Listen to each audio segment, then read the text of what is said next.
On my wedding day, my sister made a scene, threw champagne, smashed my cake, and shouted, "This is what you get for acting like you're better!" My mom hugged her. "She just needs to let it out." I said nothing. That night I did what no one expected. I pulled her college tuition deposit. Froze the co-signed lease. But at 8:40 a.m., they got the real news. It's wild how one moment can rewrite every single memory you thought was solid. August 3rd was supposed to be the happiest day of my life.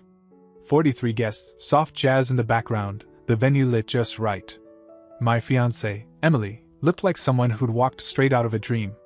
I'd worked my ass off for years, consulting gigs, long flights, sleeping on airport benches, getting underpaid just to stay in the game. I finally made something of myself. I thought, for once, I was allowed to celebrate that. Bethany didn't see it that way. She came late. That should have been my first clue. The ceremony was already over. She breezed in wearing a gold backless dress like it was prom night. Didn't say hi. Didn't smile. Took a glass of champagne and found a corner. I caught her eye once, and she looked through me like I was someone she didn't know. To anyone else, it might have looked like she was just being moody. But I knew Bethany. That silence was the prelude. 3 weeks earlier, she'd called me crying about her car breaking down. Again. She'd already borrowed $1,200 from me in April for repairs. This time she said she needed a whole new one. Said it was urgent. I told her no. Not because I didn't have the money, but because I was tired of always being her plan B. And honestly, she wasn't even trying anymore. Skipping classes, partying with people twice her age, telling our parents she was finding herself. She hung up without saying goodbye. I didn't think she'd carry it into my wedding. I gave her the benefit of the doubt. I always did. She waited until the toast. Right when I stood up to thank everyone for coming, talk about love, about building a life with someone who brings you peace, Bethany stood too. For a second, I thought she was going to make a toast herself. My glass was still halfway to my mouth. Then she threw it. The champagne flew in a perfect arc and exploded against the dessert table. It shattered a photo frame of me and Emily smiling on a cliffside in Maui. Then she grabbed the wedding cake and shoved it like she was flipping a table. The cake didn't just fall, it collapsed. 3 layers, delicate sugarwork, custom flowers, all of it smeared across the floor. She looked me dead in the eye and screamed it loud enough for people outside the venue to hear. "This is what you get for acting like you're better!" It was so quiet afterward that I could hear someone's phone buzzing. A few guests looked around, hoping maybe this was some staged moment, or an elaborate prank. It wasn't. My mom ran to Bethany like she'd just been assaulted. "She just needs to let it out," she said, holding her like she was a war victim. Emily's parents stared at me in disbelief. My best man didn't move. Even the DJ stopped the music. No apology. No remorse. Bethany didn't even cry. She just walked out like she'd proved something. I didn't say a word. Not because I didn't have anything to say, but because I knew this wasn't the place to say it. I wasn't going to let her turn my wedding into her courtroom. I smiled, said a few soft words to Emily, and nodded to the coordinator. The rest of the night limped along. Some people danced. Some tried to pretend it hadn't happened. But there was no real recovery. The memory was already stamped. At home that night, Emily was quiet. She asked if I was okay. I told her I was fine. I wasn't. But I was focused. While she changed out of her gown, I opened my laptop. I logged into the university portal and revoked the tuition deposit I had made for Bethany last month. $9,400. Gone. Then I went into the online rental portal for the apartment lease I co-signed. Locked the account. Marked it for review.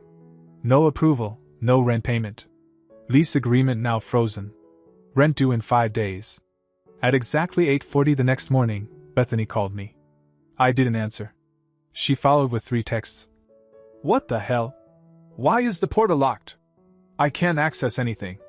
Did you do this?" I didn't reply. Because that morning wasn't the end of anything. It was the beginning. By the time Bethany sent her 6th text, she dropped the passive confusion. The last one just said, "Fix this. Now." I muted my phone and made coffee. I didn't tell Emily right away. Not because I was hiding it, she would have supported it anyway, but because I wanted a minute to enjoy the silence. The wedding was over. The chaos had passed. And for the first time in years, I'd stopped being Bethany's safety net. Around noon, my mom called. I let it ring out. Then she left a voicemail. "Your sister's very upset. She feels abandoned. Call me." The irony. She wasn't abandoned when I co-signed the lease. Or when I paid her deposit. Or when I covered her overdraft fees, bailed her out of a botched Airbnb situation, sent her $500. Just until Friday. Which turned into radio silence for 4 weeks. No one called me then to ask how I felt. Bethany didn't talk to me for 2 days after the wedding. Then she showed up outside my apartment. Emily saw her through the peephole and didn't open the door. She banged for about 10 minutes. Loud, rhythmic knocks like a kid trying to start a fight. Emily finally cracked the door open, asked her what she wanted. Bethany didn't even say hi. Just launched straight into demands. She said she had 5 days to pay rent and she'd already blown through her summer job money. That she was banking on the tuition deposit. That I had no right. That I had a moral obligation to follow through. Emily told her I wasn't home. That was a lie. I was in the living room. But I wasn't interested in speaking through a door. Not until she showed some kind of remorse. Which she didn't. She left shouting something about legal rights. About how I couldn't just yank everything without warning. But she was wrong. I'd checked the lease. I was the primary on the account. She was the resident. She had no power over it, not legally. I could pull the plug, and I had. 3 more days went by. She sent me an email with the subject line, "Are you seriously doing this?" Inside, she laid out a full breakdown of her upcoming expenses. She wanted me to reinstate the tuition. She said if I didn't, she'd have to drop out for the semester. That if she got evicted, it'd be on me. Then she tried to guilt-trip me. She said she ruined the wedding because she was overwhelmed, and that I should have understood. That I was the only person in the family with real money, and that I was letting it go to my head. I didn't answer. I forwarded the email to Emily with the note. "Your turn to read the circus." That's when Bethany escalated. She showed up again. This time, she waited until Emily got home from work and tried to slip in through the door behind her. Emily didn't scream. She grabbed Bethany by the arm, dragged her into the hallway, and told her if she ever tried that again, she'd call the police. Then, without warning, Emily grabbed a fistful of Bethany's hair and shoved her down the hall. No drama. Just raw, clean force. Bethany shrieked and stumbled, but Emily didn't even flinch. She shut the door and locked it like she'd taken out the trash. 10 minutes later, my phone lit up again. This time it was my dad. He started the call with a sigh. Said, "Look, we need to talk about your sister." I asked him what exactly he wanted to talk about. He said she was spiraling, and that I needed to help her land. That what she did at the wedding was just emotions, and I shouldn't take it personally. That I was old enough now to be the bigger person. I told him I'd already done that. For years. He told me not to punish her for a bad moment. I told him it wasn't a moment. It was a pattern. I hung up when he started talking about family unity. Because at that point, I knew something neither of them had admitted yet. Bethany wasn't spiraling. She was just finally falling. After Emily threw Bethany out, we didn't talk about it right away. It wasn't awkward, we were just quiet. I poured her a glass of wine, and we sat on the couch like nothing had happened. But I could feel something shift between us. Not in a bad way. More like, settled. Like Emily had drawn a line in permanent ink, and neither of us had to guess where she stood. Bethany didn't come back the next day, but she didn't disappear either. She started sending Emily texts. Not me, Emily. Apologies wrapped in guilt trips, little paragraphs pretending to be mature, but always ending with some variation of, "He owes me." Emily ignored everyone. Blocked her number after the 4th message. Then Bethany switched tactics. She texted our mom and dad, saying she was being physically attacked and treated like a stray dog by Emily. She made it sound like she'd shown up to reconcile, and Emily had ambushed her. That's when the group chat happened. My dad added me, Emily, my mom, and Bethany into one chaotic vortex and typed out, "Let's have an honest talk without yelling or blocking. We are still a family." Bethany chimed in first. Said she was hurt. Said she acted out at the wedding because she felt invisible.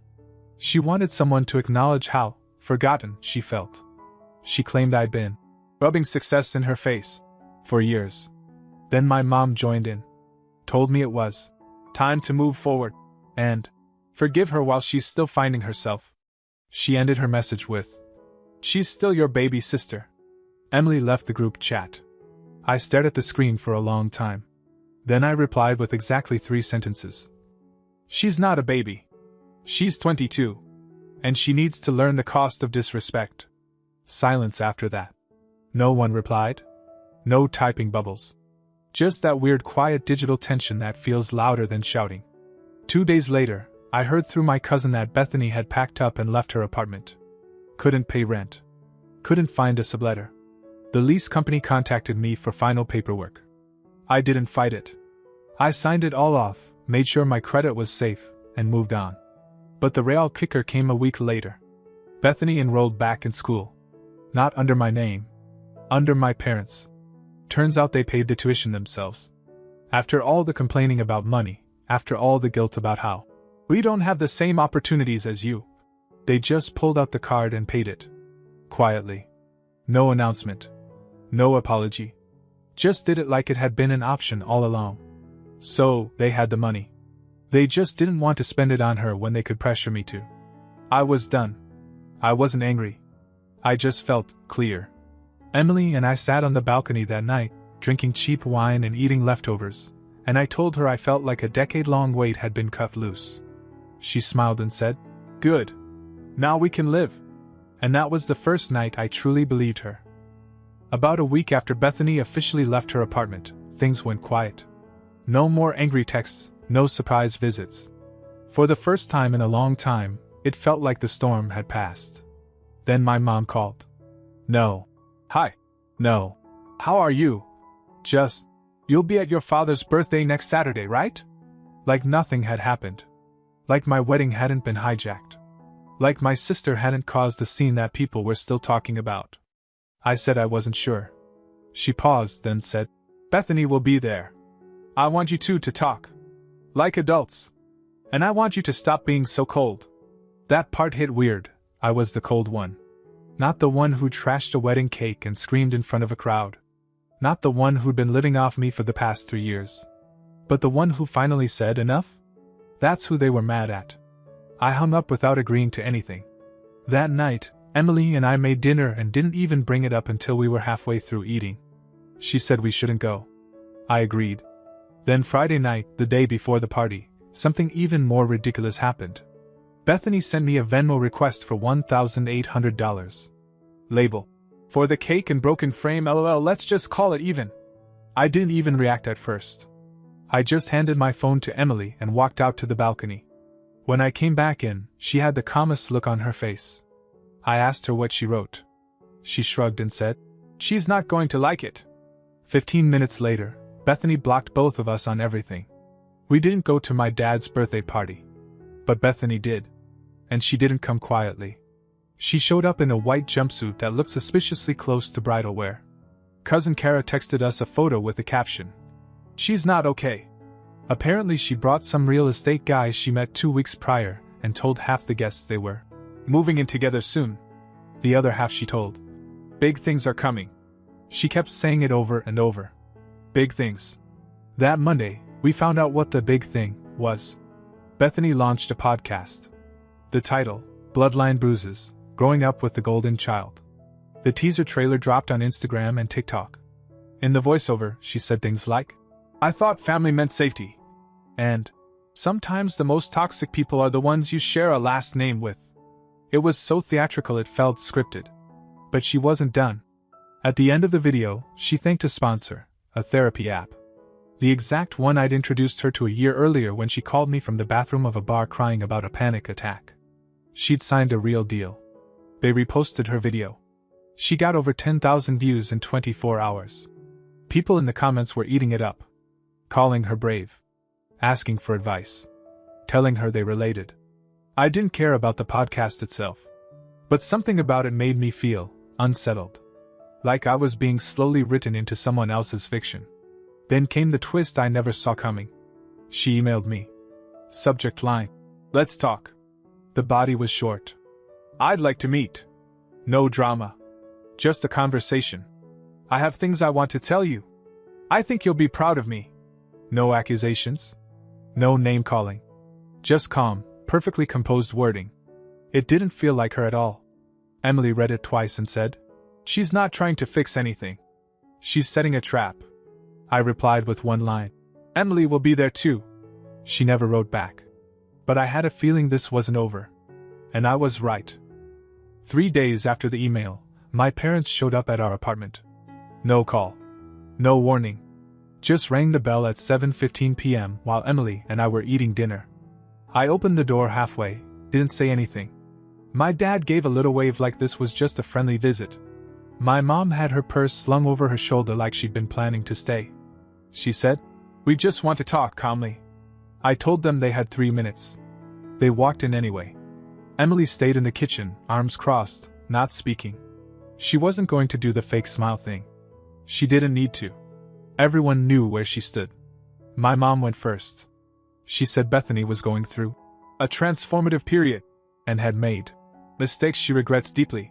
She said the podcast was just her way of processing things. That I shouldn't take it so personally. Then my dad added, "She wants a relationship with you. She just doesn't know how to say it." I asked if Bethany had actually said any of that, or if they were just hoping I'd fall for it. They didn't answer. Then my mom said something that stopped everything. She moved back in with us. Temporarily. Just until she figures things out. Emily let out a breath. Loud enough for the room to hear it. So now the picture was complete. They'd paid her tuition. They let her move back in. And they were here now, not to ask me for anything, but to make sure I didn't make things harder for her. They weren't mediating. They were managing. I asked them, flat out, if they'd ever told her what she did at the wedding was wrong. My mom said, "She was overwhelmed." My dad said, "She didn't mean to ruin it." I asked again, "Did either of you tell her it was wrong?" They didn't speak. That told me everything. They weren't angry at her. They were embarrassed. And the easiest way to make the embarrassment go away was to push it onto me. I told them I was done. With the money, with the guilt, with the games. That if they wanted to keep funding her life, they could, but it wouldn't come from me anymore. I said they'd done a great job raising a daughter who believes consequences don't exist. Then I asked them to leave. They hesitated, but they left. Bethany didn't contact me after that. But her podcast kept going. Episode 2 was about narcissistic siblings. Episode 3 was titled, "When They Make You Look Crazy." Emily and I laughed at that one. A few days later, I checked the lease on our apartment. We had 8 months left. I looked at our savings, ran the numbers, and told Emily we should take a trip. Something far, something warm, something that didn't have anything to do with any of this. She smiled. The next morning, we booked 2 round-trip flights to the Maldives. We were leaving in 6 weeks. No family. No drama. Just peace. The kind of peace that finally feels earned. The last message I got from Bethany came 2 days before our flight. Just the fire emoji. No words. No context. Like she was trying to send some vague warning or maybe just remind me she was still watching. I showed Emily while we were picking up luggage tags. She didn't even react. Just scanned her boarding pass and said, "Perfect. Let it burn." I blocked the number. That was the last loose thread. Leading up to the trip, there was silence from everyone else too. My dad didn't call. My mom sent one generic, "Hope you're well," text that I ignored. There were no more lectures, no more guilt trips. I think they finally realized I wasn't going to be the one to fix what they broke. Not this time. We left for the Maldives on a Thursday morning. No layovers. No rush. I watched Emily sleep against the window as we crossed over miles of open water, and for the first time in years, my brain didn't feel like it was on fire. No calculations, no financial plans, no rescue missions. Just quiet. Our bungalow was over the water, literally. You could hear the ocean underneath the floorboards. They had a sign posted inside, no clocks. "Let time be yours again." That hit harder than it should have. We didn't talk about Bethany. Not even once. Not until day 4. We were having breakfast on the deck, just the sound of waves and birds, when Emily said, "Do you think they'll ever admit it?" I didn't have to ask who she meant. "No," I said. "But I think they know. And I really believe they do. Not in a conscious, reflective way, but in that uncomfortable silence that creeps in when your favorite scapegoat walks out the door for good. They know I was always the one cleaning up her messes. They know they let it happen because it was easier than telling her no. And they definitely know, now, that they can't reach for me like that anymore." Bethany stayed with them. She didn't find a new apartment. Her lease expired quietly, and the building relisted the unit without a problem. I know because the management company contacted me for final signature confirmation. She never reached out about it. Never said thank you. Never said sorry. She never will. But I stopped waiting for that. I don't need the apology. I just needed it to end. The podcast kept going for another 2 episodes. One was about being erased by your support system. Another about financial abuse inside families. I didn't listen, but Kara did. She said Bethany was stretching the truth so hard, it stopped making sense. People stopped engaging. Comments slowed. Sponsorship vanished. After that, nothing. The silence wasn't just digital. It bled into real life. I stopped checking her socials. My mom stopped sending passive-aggressive group texts. My dad didn't mention her the one time he called to ask about a mechanic. Eventually, Kara told me that Bethany enrolled for part-time classes again, using my parents' money this time. Apparently, they dipped into a rainy day fund they'd kept for emergencies. I almost laughed. Turns out they had it all along. They just didn't want to use it, not until I refused to. Emily and I came home to a different version of life. We moved into a better place, further from the city, closer to the quiet. No more buzzing phones. No more split payments. Just us. I got a new credit card. Left my cosigner days behind. I even changed the password on my bank account for the first time in 6 years. No more surprise withdrawals. No more Venmo requests labeled "Please don't ask." We don't talk about the wedding anymore. We don't need to. It's just a weird blip in a story that no longer belongs to us. Some nights, we sit on our new porch with wine and watch the neighbor's dog chase moths under the porch light. We talk about actual things, books, trips, ideas, the business Emily's planning. Real things. That old life? It doesn't even feel like mine anymore. It's something I watched happen. Something I closed a book on. Sometimes fire doesn't need to be fought. Sometimes you just let it burn itself out. And walk away, finally warm.